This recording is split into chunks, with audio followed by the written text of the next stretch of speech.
Tiny House Prepper. Live simple, live free. Hi everybody, this is Elizabeth with Tiny House Prepper, and I thought I'd show you a meal that we're fixing tonight. And we use a lot of fresh food. We also use the food from Thrive Life. It's freeze-dried. It helps a lot with me not having to chop and cut so many vegetables. And this happens to be a meal tonight that we're cooking completely from our food stores. The only thing that I'm using tonight as a main ingredient that is not from my Thrive Life is my rice. And I just happen to be using some parboiled rice that we have. But we've got these cans, and this is going to be my beef. And the thing I love about it is there's nothing but just the ingredient in there, and it sure makes this fast and easy to prepare. So we're going to make some roast beef tips over rice with peas and asparagus. Yum. So the first thing I think I'm going to start with tonight is to get my rice going. And we like to use parboiled rice. I like how it comes out. And it always takes 1 cup of rice for 2 cups of flour, 2 cups of water. And then once it starts to boil, then you put it at a low simmer for 20 minutes, and it just comes out perfect. So we'll start out with just our cup of rice.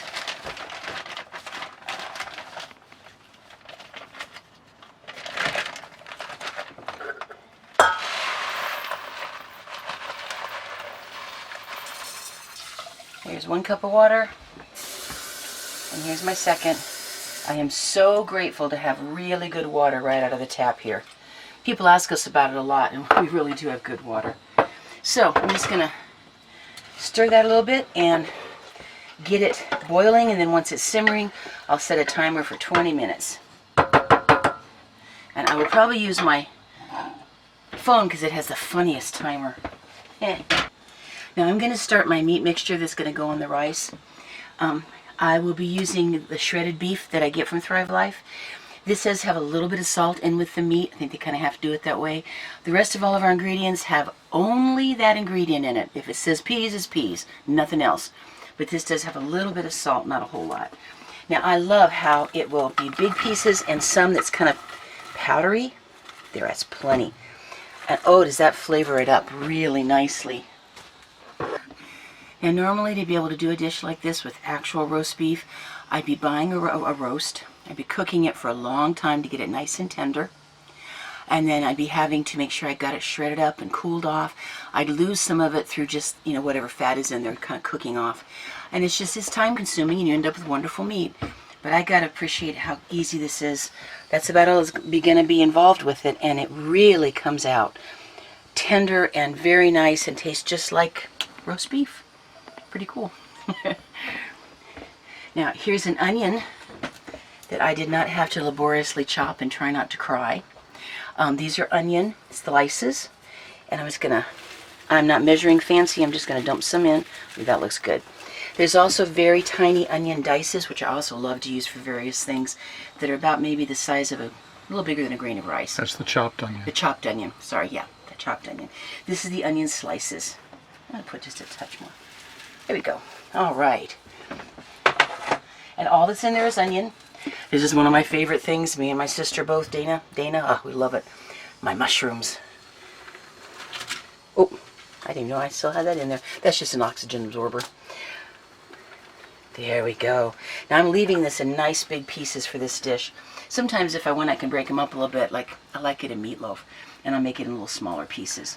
When I get to the bottom of this, it's going to be this incredible little bit of powder left in the bottom. Man, can that flavor up a soup or a gravy. But I love the mushrooms.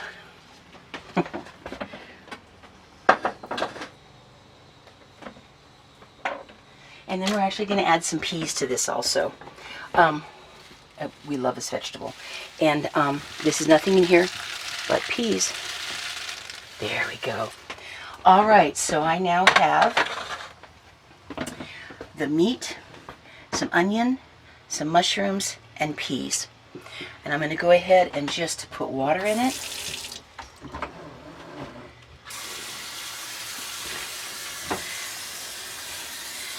Just enough to make sure that it's going to start really rehydrating. This is going to give us some good leftovers, by the way. I'm deliberately cooking some extra for leftovers. There we go. Now get this over on the stove. And this could just refresh, rehydrate ahead of time, but I'll go ahead and let it start getting some heat on it. And we'll get that started. Whoop, good job on its own.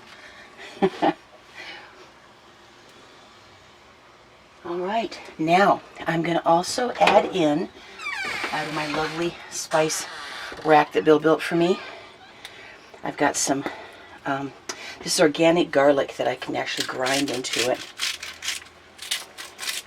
I love how fresh this is when you can grind it like this. Lots of garlic. There we go. Now I'm going to be using the sauce mix, and so other than maybe just a little touch of basil, I am not going to add salt until I can taste it, because the sauce mix already has some salt in it, so I don't want to add salt until I know for sure. Okay, basil. Okay, this has been simmering for a little bit now. It was so quick and easy for me to do it. I didn't have to cut up the onions, the mushrooms I didn't have to slice, and it just has come together really easily. Then I can just let it simmer a little bit. Now you notice it's pretty forgiving. I think sometimes people get a little bit scared using it, like they got to have exact amounts, but just put in enough water that you know it's going to be getting refreshed or rehydrated. And then I'm going to be thickening this and forming kind of a gravy out of it. You can see a little bit of the meat's already in there. It's already kind of giving kind of a rich color to the broth. That's just the meat. It's wonderful. And so it doesn't have to be super precise. It's very forgiving, and you can, add a little more liquid when you need to, or if you've just got way too much, pour a little off. But I usually don't have to, and I'm keeping all the nutrition of the food in there, which is really good. So I'm going to be thickening this up with some of the Thrive Life brown gravy mix, which is going to be really good. Now, one of the things that it's been really cool to learn about is the nutrition level here. We actually have a video that talks a lot about the nutrition. You can go to a link right up here. We'll also put a link in the in-screen and the description below. But this food, like for instance, the peas, were picked when they were already really ripe, and they are deep frozen very quickly, and then nothing but water taken out of them. They haven't had to sit on a truck for a long time until they got to my grocery store, and then sit there in the fresh food department for a period of time. And so they've actually discovered that the nutrition that's maintained in this food is really very good, and so that's just always a good thing to know. I wanted to mention the garlic that I put in there I get at my local store. It's organic, and I love that you can grind it.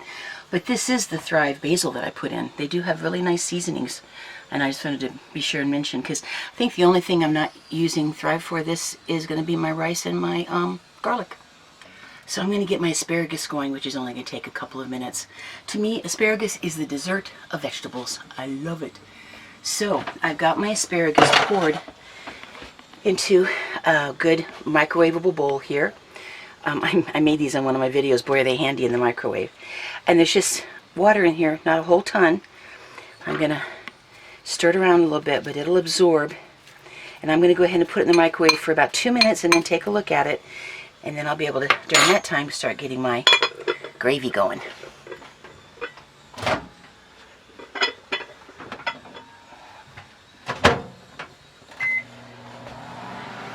You can hear that the microwave's going. I'll have to speak up. I love these sauce and gravy mixes. There's 4 of them. Tomato sauce, like for spaghetti, it's really good. One that's chicken gravy, bechamel sauce, which is white, and this lovely, it's called Espagnole, but it's the beef gravy. All of it's gluten-free, and I really appreciate it. And it mixes in so easily. I'm just going to start putting some in here till I get the consistency that I like.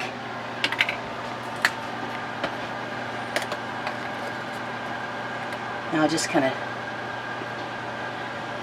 shake it over. I'm going to start out with about that much and then stir it. Now the chicken gravy and the beef gravy thicken.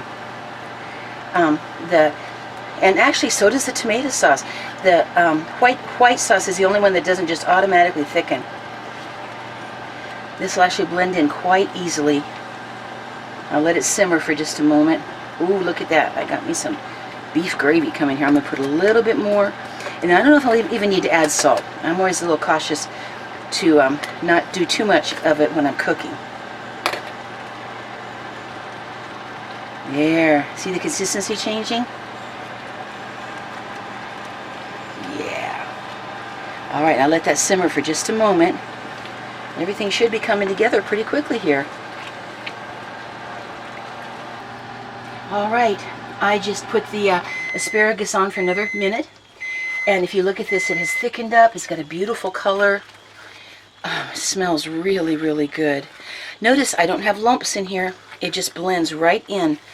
You notice the little place that's a touch darker, you just kind of stir it a little bit, but it blends in really, really well. Just give it a stir.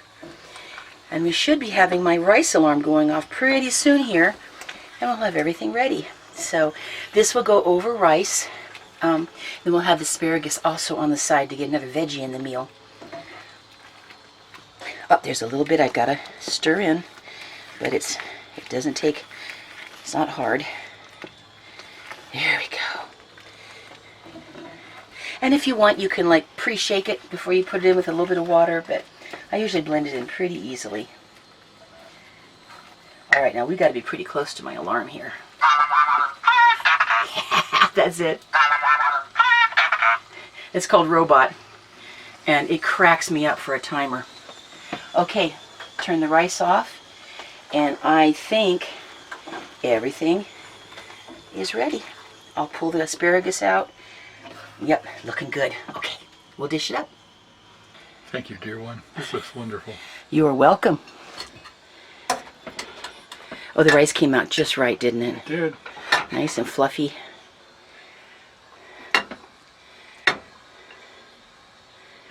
And we put the beef gravy over top. This is actually a meal that we really enjoy. This is one that we like. We really like. I mean, we like whatever we cook, but I mean, this is one of our favorites.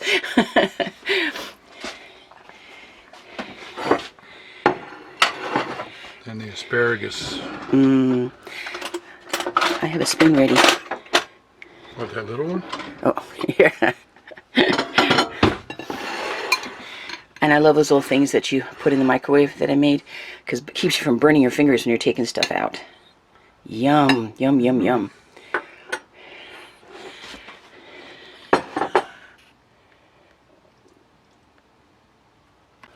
Well, thank you, dear. Oh, you're very welcome. Bon appetit. Bon appetit.